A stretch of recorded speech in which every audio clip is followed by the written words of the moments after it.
Hello ladies and gents, and welcome to another video. So I've pulled the Grom out because I need to do some button-up work to it because I've been robbing parts off of it for the Enfield and it's just a little bit neglected and I need to get it going and back in one piece.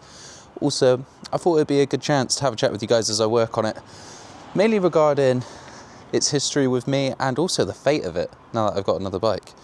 So first things first, I need to get some new mirrors on it. So I poached the mirrors off of it for the Enfield and I've ordered the exact same.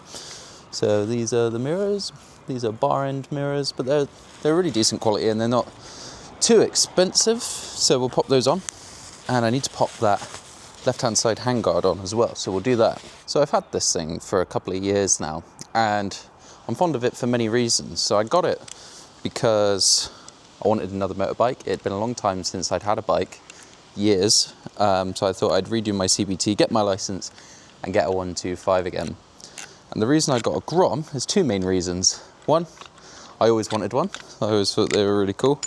And two, it fits in my van. So those were the real big selling points.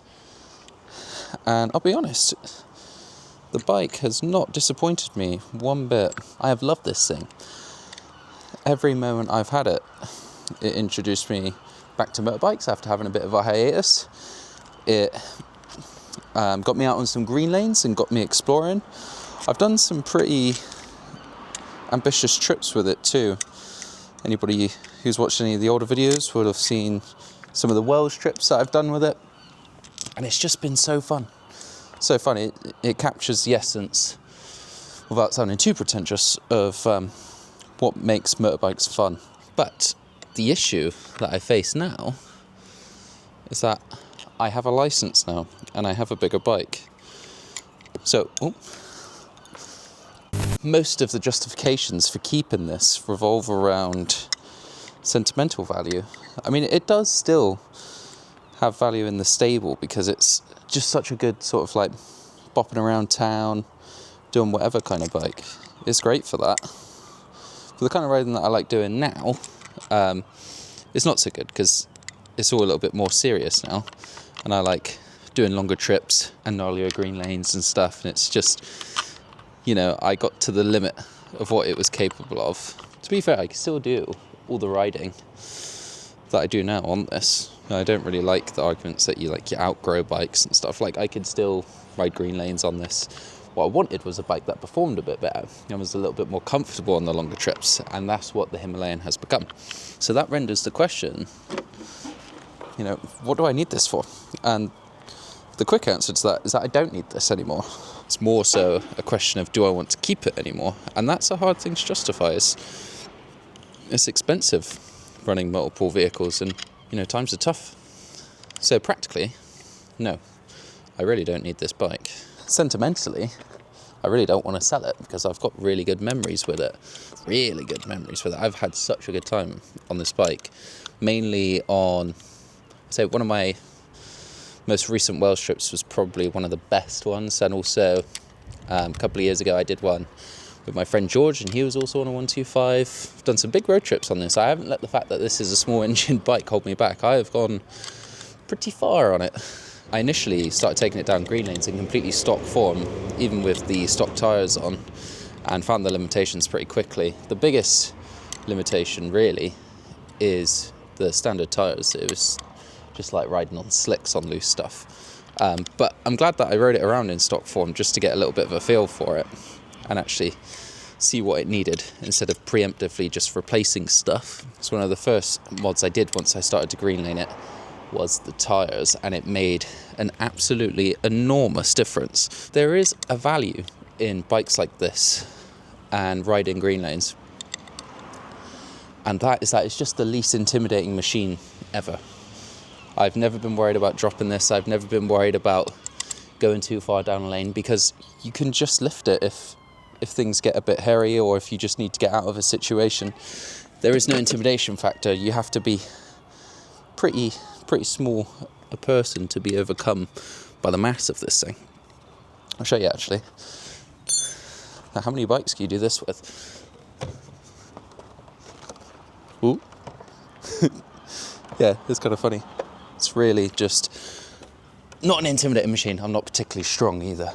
So for that reason, scouting new lanes that you've never been down, or as a beginner green laner, or somebody who's shorter, or maybe a female, it's really fantastic. So in that, I see a huge amount of value in this. It was a great bike for me to start riding green lanes on without the intimidation factor of dropping a bike. And I do think that improved my experience quite a lot. But you know, I am a lot more confident now. So I can argue that it's kind of served its purpose, this bike. I don't really need it anymore. But, you know, I still, when I ride this, I do think it's a good bike for developing certain skills. Like I've practiced wheelies and stoppies and stunt riding and stuff on it. I would certainly still have a great time if I kept it. It's noisy. Really noisy. An issue that I've got with this though is that Groms are really quite expensive for what they are. I actually paid more money for this than I did for my Himalayan. So as a value proposition, it's not quite there, I gotta say. Having said that, they also do retain their value quite well, so it's got that in its favour at least. So after all my experience with this, I would say that I would wholeheartedly recommend small bikes like this to people that want to try out green laning, but they're intimidated by the big bikes, because the truth is, big bikes are pretty counterproductive on green lanes. And they're hard work. And at a certain point, you know, if you're overcome by a bike, it's not fun anymore. So there is a huge amount of value in bikes like this. So yeah, if you want to explore local lanes and you want to take away the intimidation factor of like a big bike that you're worried of dropping, or something that's really tall and you're a bit smaller, I'd really recommend something like this. I know the CT Trail 125s as well. They're pretty awesome, similar kind of vibe. They're better than this in many ways, but a lot harder to get. The small wheels don't manage well off-road, but if you're just bimbling, then it's completely fine. You've got to be careful of the deeper drops and stuff, and the big puddles. I've had a few moments that have been fun. So yeah, for that style of exploring, I think the Grom is a really, really good option. So these handguards are actually OE bits off of a Honda GB350, and they look the part, but they are rubbish. I like using OE parts where you can, especially for like aftermarket-y stuff, because it usually fits up well and stuff. But yeah, these are just for looks. They would disintegrate very quickly if you drop the bike. Luckily, it's actually quite hard to drop the Grom.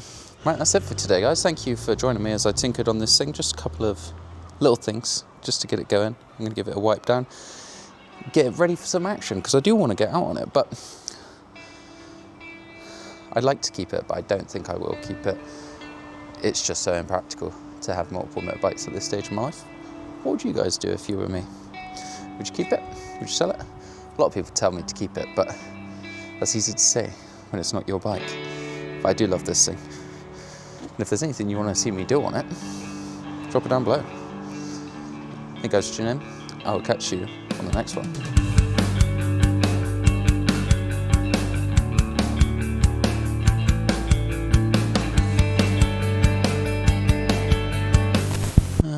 Let's pop that out actually. Let's get this in. Bash, could do it coming down a bit. That's really tight in there. Pushing me off. Oh, come on, man. That's not going to go on, is it? Alright, you going to go in now? Please? Are we going in or what? Ah, come on, you bastard. Ah, that is tight. Ah, it's fucking pissed me off.